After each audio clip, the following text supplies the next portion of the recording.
Hello everyone, this is Vivek Paul and you watching संकल्प education Jamtara. सो आज हम एक इंटरेस्टिंग थ्योरम लेकर के आपके सामने आए हैं जो फिजिक्स में काफी यूज होता है न्यूमेरिकल सॉल्विंग के टाइम पे। That is this is nothing but Lami's theorem. आपने पढ़ा होगा लेमिस थ्योरम ऑलरेडी, बट आज हम लेमिस थ्योरम पढ़ेंगे नहीं, लेमिस थ्योरम को प्रूफ करेंगे। लेमिस थ्योरम क्या होता है तो जो आप पढ़े हैं क्या है, in any triangle ABC with sides A B C vector के फॉर्म पे अगर ऐसा रहे तो आप क्या पढ़ते हैं, sine alpha by A equal to sine beta by B equal to sine gamma by C. ये पढ़े हैं आप, जानते हैं आप। ये एक ट्राइंगल है ए बी सी जिसका एक साइड एक वेक्टर रिप्रेजेंट कर रहे हैं ए वेक्टर, एक साइड बी वेक्टर और एक साइड सी वेक्टर है। और एक चीज ध्यान रखिएगा, ये तीनों जो वेक्टर है एक ही ऑर्डर पे लिया गया है। मतलब ए वेक्टर ऐसे जा रहा है तो दूसरा वेक्टर यहीं से शुरू हो रहा है, बी वेक्टर जहां पे ये खत्म हो रहा, सी वेक्टर वहीं से शुरू हो रहा, फिर तीसरा पे जाकर के मतलब पहला पर आकर के खत्म हो रहा। ये इन ऑर्डर होना चाहिए, एक ही लगातार होना चाहिए। ध्यान रखिएगा, ऐसा नहीं होना चाहिए कि ए वेक्टर ये है, बी वेक्टर ये है और सी वेक्टर इधर से ले ली, नहीं चलेगा। कंटिन्यू लेना पड़ेगा, इन ऑर्डर लेना पड़ेगा। तो आपको क्या मिलता है, this angle, sine of this angle, sine alpha divide by a, okay, is equal to sine beta divide by इसके सामने वाला side b is equal to sine gamma divide by इसके सामने वाला साइड। क्लियर है कि नहीं? और ये जो आपको दिख रहा है a B C vector form पे नहीं लिखा हुआ है, उसका मैग्नीट्यूड है। ए वेक्टर का मैग्नीट्यूड क्या लिया हुआ है, ए, बी वेक्टर का बी, सी वेक्टर का सी मैग्नीट्यूड है। क्लियर है कि नहीं? This is what Lami's theorem called. But इसको हम प्रूफ करेंगे। क्लियर है कि नहीं? तो प्रूफ आपका यहां से स्टार्ट कर रहे हैं हम, ध्यान दीजिएगा। तो यहां पे आपको तीन वेक्टर दिख रहा है, ए वेक्टर, बी वेक्टर और सी वेक्टर, तीनों किसमें है, ऑर्डर पे है। हम कह सकते हैं all three sides taken in order as all three sides taken in order, लगातार लिया गया है। इसलिए हम क्या लिख सकते हैं, अगर ये एक क्लोज लूप बनाता है, जब भी तीन वेक्टर, चार वेक्टर, पांच वेक्टर, छह vector, any number of vector एक क्लोज लूप बनाता है तो उसका सम क्या होता है, A vector plus B vector plus C vector, sum क्या होता है, 0 होता है। क्लियर है कि नहीं? अगर ये है तो हम इसको ऐसे लिख सकते हैं, A vector plus B vector equal to minus C vector. इसमें भी तो कोई दिक्कत नहीं है, बोलो क्लियर है कि नहीं? लिख सकते हैं A vector plus B vector is equal to minus C vector. बोलिए क्लियर है? हम इसको इक्वेशन 1 लिख देते हैं, इसको इक्वेशन 2 लिख देते हैं। कोई दिक्कत? समझ में आ गया है? बोलिए। अब हम क्या करेंगे, इसके साथ एक टर्म को मल्टीप्लाई करेंगे, ए वेक्टर को मल्टीप्लाई करेंगे दोनों में, लेकिन प्री मल्टीप्लीकेशन करेंगे। प्री मल्टीप्लीकेशन का मतलब समझ में आता, पहले मल्टीप्लाई करेंगे। बच्चा याद रखिएगा, अगर आप किसी भी दो वेक्टर्स को क्रॉस प्रोडक्ट कर रहे हैं ना तो ऑर्डर इंपॉर्टेंट होता है। मतलब क्या ना, A vector cross B vector is not equal to B vector cross A vector, आपको पता है ये बात। तो प्री मल्टीप्लीकेशन कर रहे हैं, माने दोनों ही में ए वेक्टर को मल्टीप्लाई करेंगे हम, लेकिन पहले करेंगे, इसमें पहले करेंगे तो इसमें भी पहले करेंगे। समझ में आ रहा कि नहीं आ रहा? तो लिखने जा रहे हैं pre multiplying both sides, pre multiplying both sides of equation 2 by a vector. A vector के साथ क्रॉस मल्टीप्लीकेशन करेंगे हम, इसमें क्रॉस प्रोडक्ट करेंगे हम। तो चलिए करते हैं ना, ए वेक्टर क्रॉस इधर क्या है, A vector plus B vector. Clear है? इसमें भी वही काम करेंगे, प्री प्री प्री मतलब पहले ए क्रॉस ए आपको पहले लिखना है। बोलो समझ में आ रहा कि नहीं आ रहा? अरे समझ में आ रहा? ये माइनस जो दिख रहा है आपको, माइनस पहले लिख सकते हैं आप, कोई दिक्कत नहीं, लेकिन ए वेक्टर को पहले लिखना है फिर सी वेक्टर को लिखना है। गलती से भी सी वेक्टर क्रॉस ए वेक्टर मत लिख दीजिएगा, दोनों अलग चीज है। क्लियर है कि नहीं? चलिए यहां तक हो गया। आप आगे इस चीज को सॉल्व कीजिएगा। इस चीज को सॉल्व करेंगे तो क्या मिलेगा, यहां से मिल जाएगा A vector cross A vector plus A vector cross B vector equal to minus A vector cross C vector. बोले क्लियर है कि नहीं? देखिए ध्यान से, A vector cross B vector, A vector cross A vector, self cross multiplication, self cross product क्या होता है, आपको पढ़ाया था, आई क्रॉस आई 0 हो जाता है। अरे उसी तरह से A vector cross A vector क्या हो जाएगा, 0 हो जाएगा। तो ये 0 है, इसको छोड़ देते हैं हम पूरा पूरी, सिर्फ ये लिख देंगे हम। क्या मिल जाएगा यहां से हमको, A vector cross B vector is equal to minus of A vector cross C vector. बोलिए क्लियर है कि नहीं है? बोलिए क्लियर है कि नहीं है? यहां तक समझ में आ गया है? इस चीज को ऐसे भी लिख सकते हैं, देखिए अगर माइनस है, माइनस हटाना है हमको, तो इसको पलट दीजिए बस। पता है कि नहीं है? इसको अगर हमको हटाना, माइनस को हटाना है, तो ए वेक्टर क्रॉस सी वेक्टर क्या होता है ना, ये बराबर होता है सी वेक्टर क्रॉस ए वेक्टर का विथ नेगेटिव साइन, होता है कि नहीं? तो माइनस माइनस क्या हो जाएगा, प्लस हो जाएगा, छोड़ दीजिए।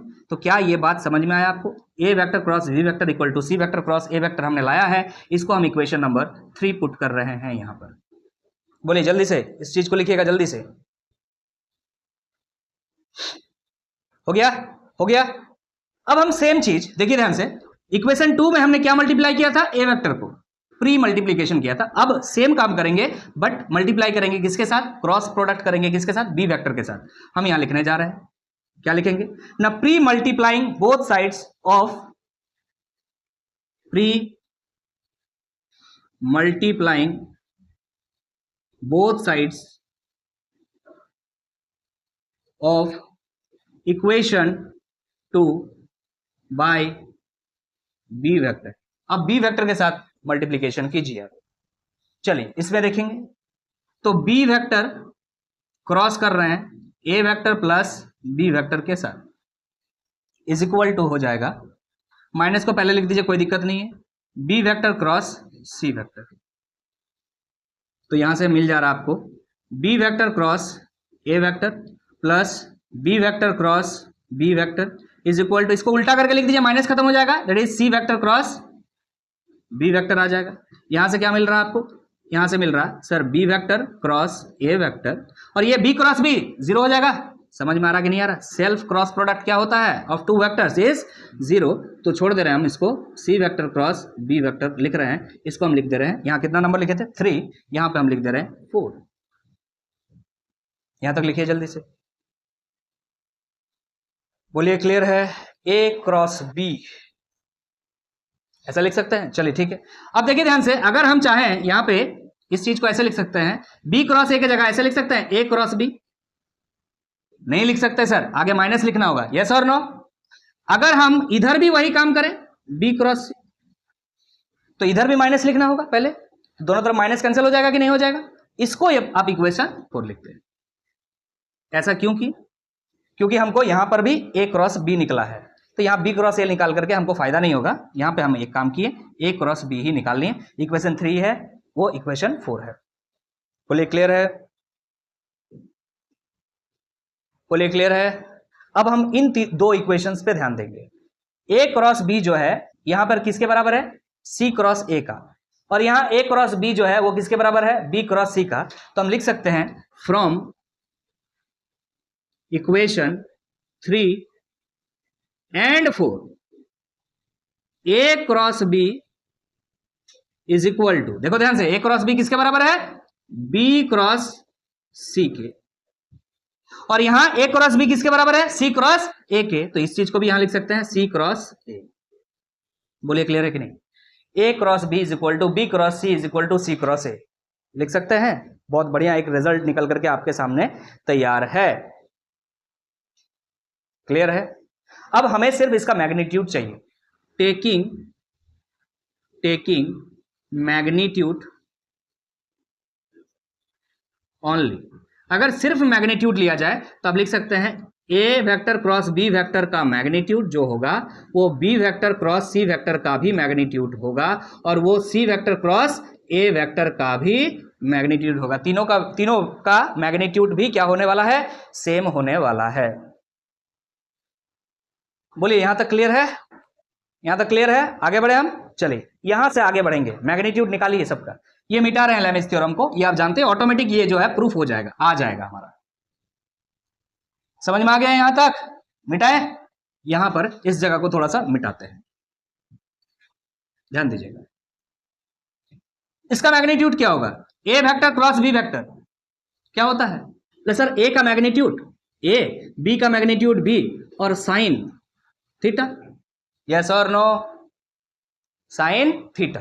अब ये थीटा क्या होता है ना सर, ए वेक्टर और बी वेक्टर के बीच का एंगल होता है कि नहीं? तो देखो ए वेक्टर और बी वेक्टर के बीच का एंगल क्या है, यहां दिख रहा है आपको, ये देखो यहां से यहां तक ये ए वेक्टर है और ये है बी वेक्टर, तो ए वेक्टर और बी वेक्टर के बीच का एंगल ये है, ये वाला है, ये वाला मत कर देना।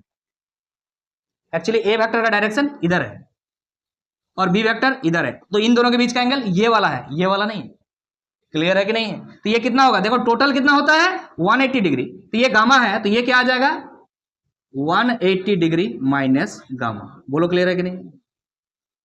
सिमिलरली अगर कभी जरूरत पड़े तो ये देखिए बी वेक्टर और ये सी वेक्टर, इन दोनों के बीच का एंगल कितना हो जाएगा 180 डिग्री माइनस अल्फा।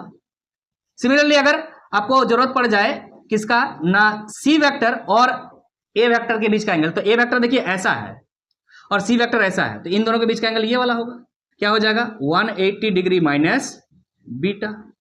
अगर जरूरत पड़ेगा आगे जाकर। क्लियर है कि नहीं? तो आप यहां क्या लिखने वाले हैं ना, ए बी और ए बी के बीच का एंगल कितना है, बोलो 180 डिग्री माइनस क्या है रे गामा। यस और नो? ए वेक्टर और बी वेक्टर के बीच का एंगल क्या है, गामा है, सॉरी 180 माइनस गामा है। बोलो क्लियर है कि नहीं है? आगे बात करें हम, इज इक्वल टू ध्यान दीजिएगा बी क्रॉस सी क्या हो जाएगा, बी का मैग्नीट्यूड बी, सी का magnitude C, sine theta B और सी के बीच का एंगल। देखिए ध्यान से, ये बी है और ये सी है, इन दोनों के बीच का एंगल क्या है 180 डिग्री माइनस अल्फा। सिमिलरली यहां पे क्या लिखा हुआ है सी क्रॉस ए का मैग्नीट्यूड क्या होगा सी ए साइन, सी और ए के बीच का एंगल ये है सी और ये है ए, इसके बीच का एंगल क्या है 180 डिग्री माइनस बीटा। क्लियर है कि नहीं है? बोलो समझ में आ रहा कि नहीं आ रहा है बच्चे लोग? क्लियर है? अब देखो ध्यान से, थोड़ा सा यहां ट्रिगोनोमेट्री लगेगा जो क्लास 10 में ही आप सीख चुके होंगे। A B sine 180 minus theta is sine theta, yes और no? Sine 180 minus theta is sine theta, तो गामा है तो गामा लिख दिए। B C sine 180 minus alpha, तो 180 minus alpha is alpha. C A sine 180 minus beta, तो sine only beta. बोलिए clear है कि नहीं? यहां तक समझ में आ गया है? अगर यहां तक समझ में आ गया है तो आप एक काम कीजिए, ए बी सी के साथ सब में डिवाइड कर दीजिए, आंसर आ जाएगा आपको। क्या करना है, dividing throughout by a B c, dividing throughout by a B c. A B c के साथ इसका डिवाइड कीजिए, ध्यान दीजिएगा यहां पे ए बी साइन गामा और दिख रहा नीचे क्या आ जाएगा ए बी सी, तो ए बी के साथ ए बी कैंसिल हो जाएगा, बचेगा क्या ओनली सी, तो लिखने जा रहे हैं sine gamma by c is equal to, यहां देखिए क्या है बी सी, डिवाइड में क्या होगा ए बी सी, तो बी सी कट जाएगा ए बचेगा, लिखने जा रहे हैं साइन अल्फा बाई क्या बचेगा ए, यहां क्या बचेगा सी और ए, यहां सी और ए कैंसिल हो जाएगा, बचेगा ओनली बी, हम लिखने जा रहे हैं साइन बीटा बाई बी। क्या यही लेमिस थ्योरम? बस बढ़िया से आगे पीछे लिखा हुआ है, देखो ध्यान से, sine alpha by A is equal to sine beta by B is equal to sine gamma by C, आगे पीछे लिखा हुआ है, लेकिन चीजें यही है इसका प्रूफ। क्लियर है? समझ में आ गया है?